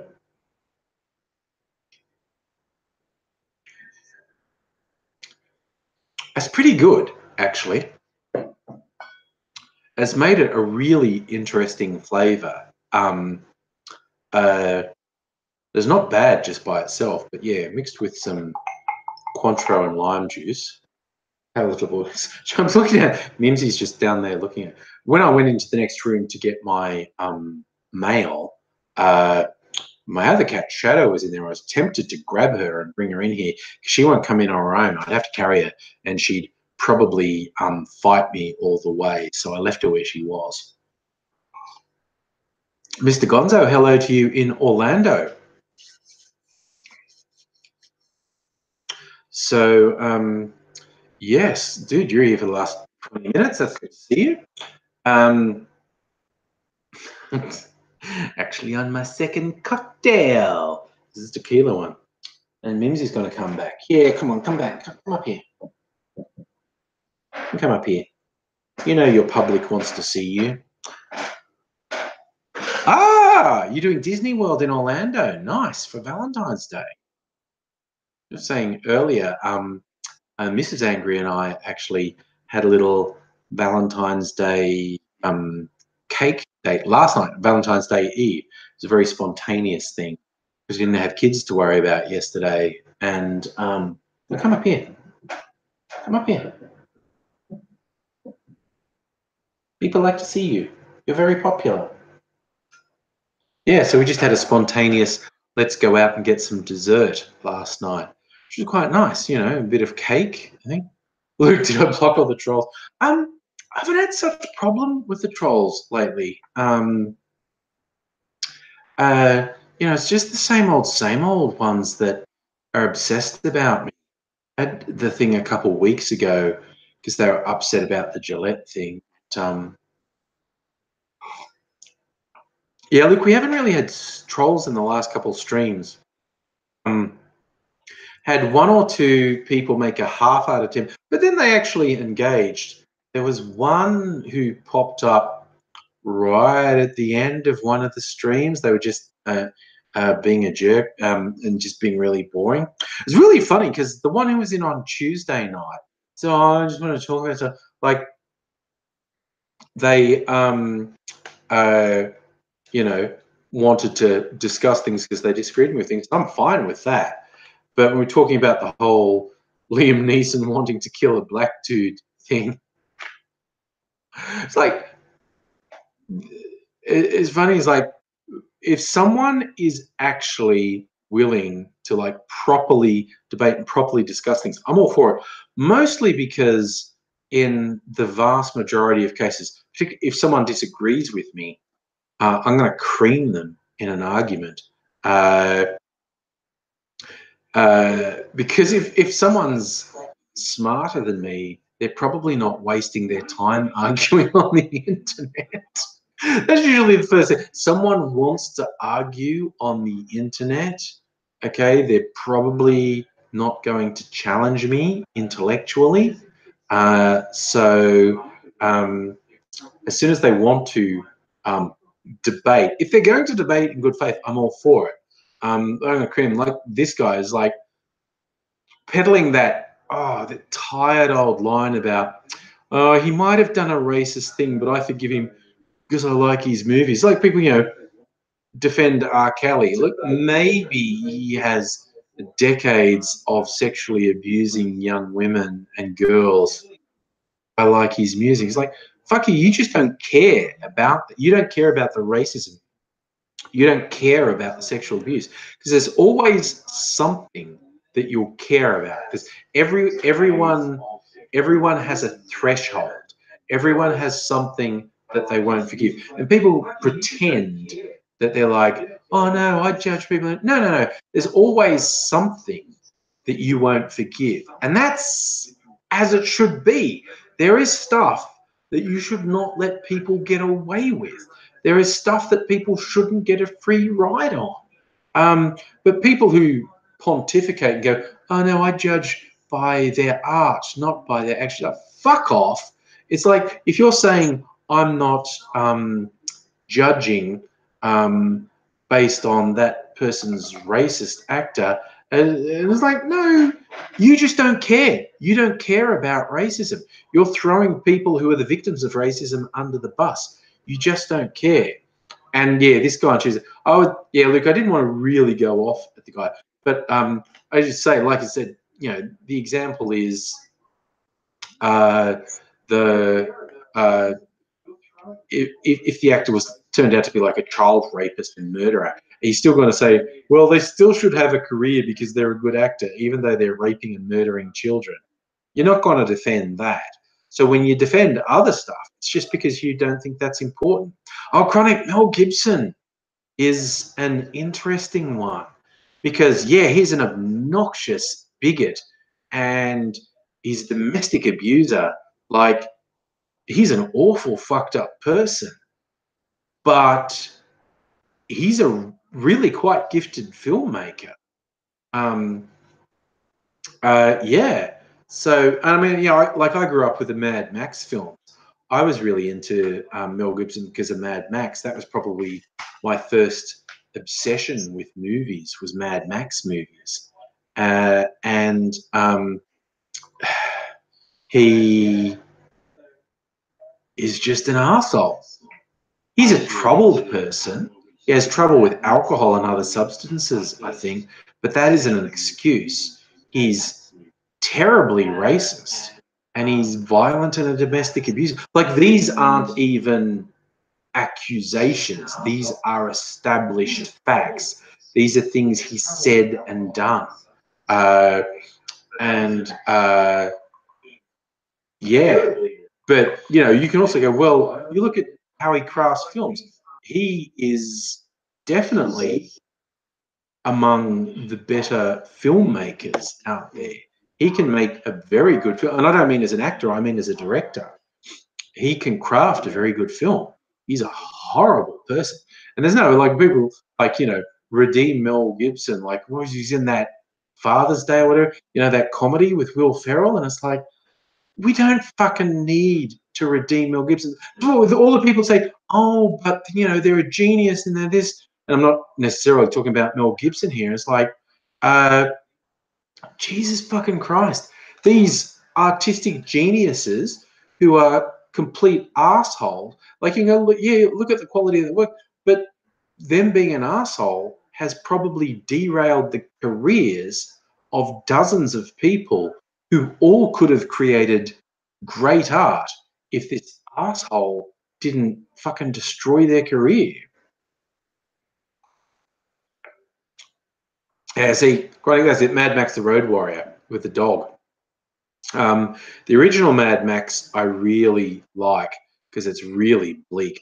Road Warrior is a great road chase film. The third one, Beyond Thunderdome, is okay, but the reinvention of it without Mel Gibson, with Tom Hardy as Max, Mad Max Fury Road. That movie is so fucking good. Oh my God. That is in my all-time pantheon. I must have watched Fury Road a dozen times, and I'll watch it a dozen more. That movie. And because one of the things I really love about Fury Road is when you read the history of it, there is no way this film should have been successful. It was in development hell for like a decade. It went through so many iterations of what it was going to be. When they eventually made it, of course, they recast the role of Max. Mel Gibson wasn't Max. That's almost always the death knell if you recast your titular character. That almost always means, yeah, no, not going to happen. But they recast Max, and then the way the movie, Max is kind of not even the central character. Furiosa is the central character, and Max comes into her world. But you read all these things about like there wasn't a written script as such. There was a visual script. Like George Miller made hundreds, if not thousands, of storyboard images to show visually how the film would progress, because the visual progression of the film was more important than the text, the written words, the dialogue. And also, the other fun fact was edited by George Miller's wife, who had never edited an action film before. When there's a list of 20 things that when you find out about the development of Fury Road should have been a disaster. It should not have worked. It should have been terrible. And it's a fucking work of art. It is such a good film. And just if you want to just switch your brain off and go for the ride, it's one of the most amazing action films ever made. But if you want to switch your brain on and engage with it and go with the themes and go with the visualization, it's just like, oh my fucking God, this is amazing. That film works on so many levels. It's absolutely amazing. This Foxification, I feel like I've seen Automata, and I can't remember it exactly. I feel like explain to me Automata, because I think I've seen it. I'm just thinking of films I've really liked in the last couple of years. Fury Road, Dredd, the Judge Dredd movie with Carl Urban as Judge Dredd. Fuck, that's a good movie. I love that. And oh God, when you said Automata, I immediately thought of Ex Machina, which I love. That's another film I love. It's a comparatively low budget, unassuming sci-fi film. Weirdly, it's got two guys from Star Wars, the new Star Wars films, Oscar Isaac and the Irish actor. He plays General Hux in the Star Wars movies. But Oscar Isaac's the bad guy, and Hux is the good guy. It's Ex Machina is a great. It's the whole thing about artificial intelligence. This super genius guy is trying to develop artificial intelligence, and how would you know when an artificial intelligence was actually sapient and sentient? Intoxication. So, Automata, Jacques Vacon is an insurance agent of Rock Robotics. A case of robots violating the primary code. I have seen it. I have seen it. Who's the lead is the Mexican, or no, he's not Mexican. He's Spanish. The lead is a Spanish actor. Yeah, from Desperado. Brain go blank. He's been in so many movies. I have seen Automata. Yes, Captain Banderas, Antonio Banderas. Thank you, Ms. Fox. I have seen Automata. I did enjoy that movie, actually. Ex Machina is better. For those who haven't seen it, go see Ex Machina. It's really good. Captain Pugwash, yes. Oh my God, yes. Carl didn't take the helmet off as Dredd.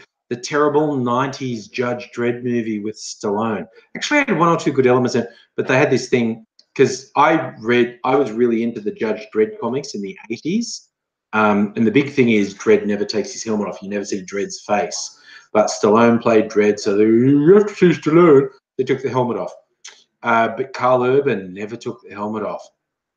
It's good, and it's got, you know, they've gone really hard for the catchphrase type lines, because he's got the psychic judge with him, Anderson, and when they're going into a difficult situation, Dredd with his growling out of the corner. I think Dredd talks like this out of the corner of his mouth, and he's with Anderson. They're about to go into a firefight, and he goes like, "You ready?"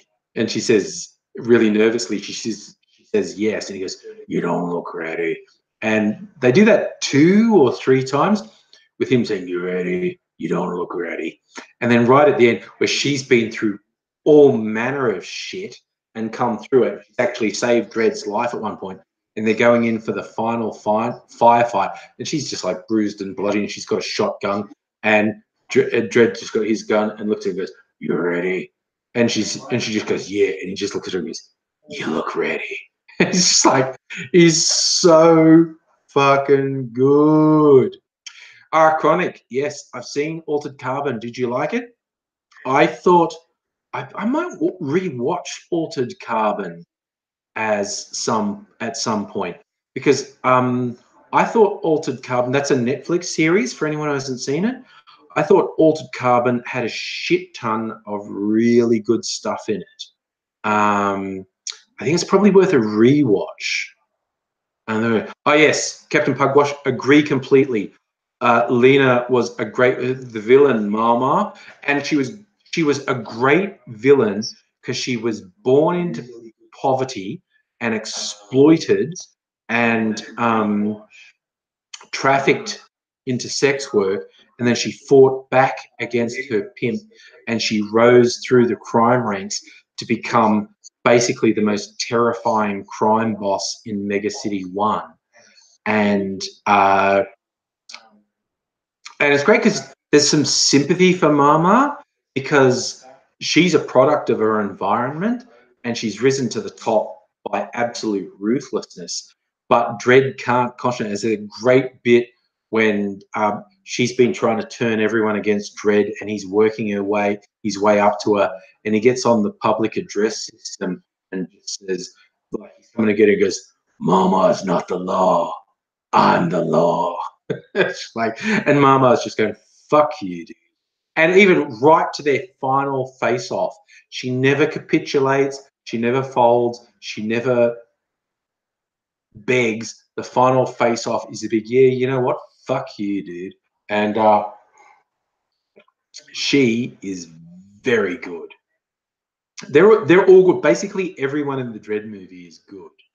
Yeah, Chronic, the cyberpunks, they really did some good cyberpunk shit in Altered Carbon.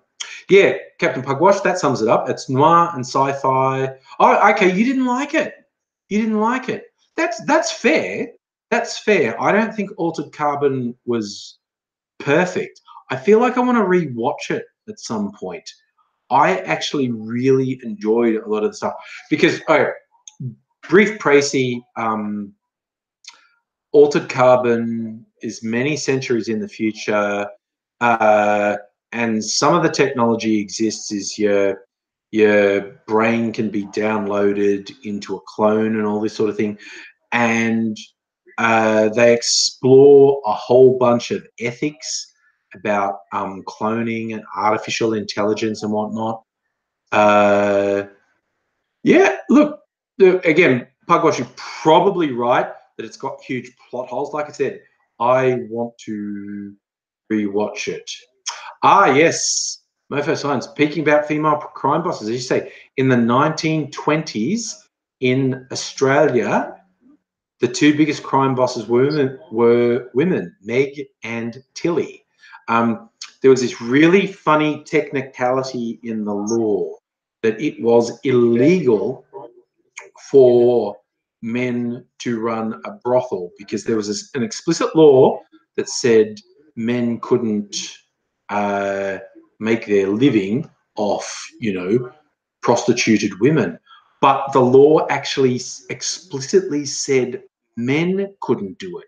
So when women did it, it technically wasn't illegal, which was hilarious. So we ended up with these two really fucking hardcore crime bosses who were women, Tilly Devine, and I forget Meg's last name, but they were rivals who sort of had a bit of respect. Yes, AngryPixie, the Razor Gangs. Their enforcers were called the Razor Gangs because their weapon of choice was a straight razor, because it was super illegal to have a gun, although they all had guns. They would scare people with razors. New South Wales and Victoria so far. If you want, look, a good read, a book I read years ago that I fucking love was about one of the enforcers, one of the Razor Gang guys for these 1920s female crime bosses, Chow Hayes. His nickname was Chow. His surname was Hayes. His features, the people thought he had slightly Asian eyes, and Chow was an insulting term for Chinese people. So they thought he looked kind of Chinese, so he was called Chow Hayes. But he was the scariest motherfucker on the planet, and he was the only one who survived. They all died either violently or, you know, from cancer. Chow died of old age. He was alive in the 80s. And this journo interviewed him. Chow was like living in a boarding house in Sydney in the 80s as an old man. And this journo interviewed him and told his story. And there's a book called Chow Hayes Gunman. I really recommend it because it's fucking fascinating about the razor gangs in New South Wales, Sydney in particular. And these standover guys, Chow and his sidekick, were like the scariest motherfuckers on the planet. And one of the humorous things was Chow admitting how much they stole and what. If he had invested the money he stole, he'd be a kingpin. Like in modern day terms, in terms of what he stole, he probably stole over $100 million in his career, but he just blew it all on his lifestyle. He said, I could have bought houses and whatnot, and I didn't. So in modern terms, Chow probably stole like $100 million, but he's a standover man. Like, and they would never get convicted because they would either murder witnesses to their crimes, or they would appear to the witnesses and make it really clear, if you show up in court, I'll murder you. They weren't great. They were terrible people. They were awful, awful, awful people. But it's absolutely fascinating the world they lived in. The really wild one with Chow is in his heyday, he a rival gang enforcer tried to kill him and accidentally killed his nephew. Like, Chow was sharing a house with his family, and when his nephew left the house one dark night, this other rival gang enforcer thought it was Chow and killed him. And Chow was more upset that he'd killed his nephew. Like, obviously he knew the guy was trying to kill him, but he's more upset that he killed his nephew. And this guy just disappeared, like he vanished. You know, oh my God, I did a hit. I thought it was Chow, it was his nephew. He's going to fucking kill him. And the guy disappeared. He was gone for a while. Then he showed up again, and the story goes, he's in a nightclub in the middle of Sydney, in the CBD. It's in Martin Place in the city. He's in this nightclub, and Chow and his sidekicks happen to be there as well. And this is the first time this guy surfaced in like a year. And Chow goes, right. And he walks, and it's like, you know, there's a band playing, the place is full of people, the witnesses everywhere. And Chow just goes, I need to talk to you. And the guy says, well, if you want to talk, talk here, talk in front of everyone, talk right here. And Chow goes, no, you and me, outside, man to man, we just talk. And Chow saying man to man means I'm going to kill you. And the guy's going, no, I'm not going outside with you. If you want to say something to me, say it here in front of everyone. And Chow's going, no, no, no, no, no, forget everyone else. You and me outside, man to man. And the guy's going, no, no. If you want to say something to me, say it in front of everyone. And eventually Chow goes, fair enough, and just pulls out a revolver and goes bang, bang, bang. And the guy backwards because he's been shot through, and then kicks over the table, and the guy's lying on the ground and puts the other 3 shots into him. Bang, bang, bang. And this is in front of a nightclub full of people. And the cops show up, and there's a dead body there and shot, and you go, oh, this is the guy that Chow had. Chow obviously did that. And they interviewed a bunch of people who was there, and nobody saw anything. Basically, everyone was so fucking scared of a guy who would just pull out a gun in front of everyone and pop this dude that they just went, no, I didn't see a fucking thing. Like, the nightclub was full of people and nobody saw a thing. It's like, that's how much Chow Hayes had people scared. He could fucking murder someone in front of a room full of witnesses and nobody would testify against him because he was that fucking scary. Captain Buckwash, you looked up some pictures of Tilly Devine. Yeah, she looks like your grandma or someone who's like her. Oh my God. A modern day interpretation of someone I reckon was influenced by the idea of Tilly Devine. If you want to see a really fucking good movie, an Australian crime movie called Animal Kingdom is a brilliant movie. And it's the movie that made Jackie Weaver an international star. Ever since that movie came out, she's been cast in things in Hollywood because she's the matriarch of this crime family, and she is fucking terrifying. There's one scene, she has 3 sons, and she loves her boys, and she'll protect them. And the whole premise of the movie Animal Kingdom is her grandson comes back to family because he's the son of her daughter who tried to leave the family. And the grandmother never forgave her for that, but she dies from a heroin overdose. And so the grandson comes back to family. So the grandmother accepts him in, but shit happens, and basically he ends up on the outer, and she basically thinks, oh, he's going to hurt my son. Even though he's my grandson, he's going to hurt my son. My son is the most important. And she basically coerces a corrupt cop and says, you have to murder my grandson because he knows shit about you. And there's this great line where this lovely, sweet grandmother talking to this corrupt cop says, you've done some terrible things, doll, and he knows about it. And it's fucking terrifying. Oh yeah, Pugwash, she was literally based on a family crime because there's a shooting. This is on the Wall Street shooting where some cops got shot by this crime family. But I reckon she was channeling Tilly Devine.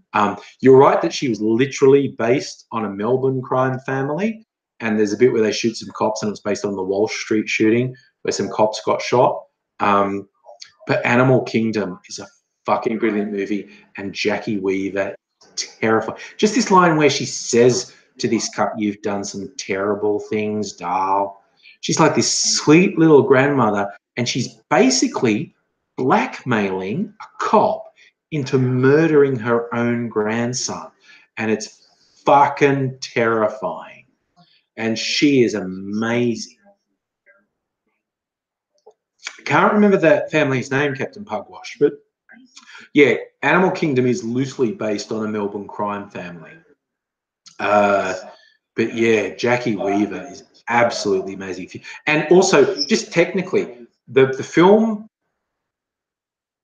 Animal Kingdom is technically one of the most accomplished films made in Australia. Everything about it, the script, the acting, the cinematography, the score, the editing, that film is meticulous. It is an amazingly well-made film. It is just an absolute high point in filmmaking. It's absolute. Oh, you look them up. They're the Pettingill family. Yeah, Melbourne had a bunch of crime families, and they're all dead now. They all killed each other over a decade or two. Even Tony Mockbell just got fucking knifed in prison, apparently. Still going on. The ones who aren't dead are in prison, and they're getting fucking shanked in prison. All right. So that's that finished. So I reckon I'm going to go to bed with those recommendations. If you haven't seen it, Fury Road, Ex Machina, Dread, Animal Kingdom, absolutely magnificent films, and you should see them. But you fine people, thank you so much for sharing your time tonight. Thank you so much for joining in with the live stream. It has, as always, been fantastic to spend some time with you. So I hope you look after yourselves. And I hope to see you again soon. So look after yourselves in the meantime. And I will say goodbye for now.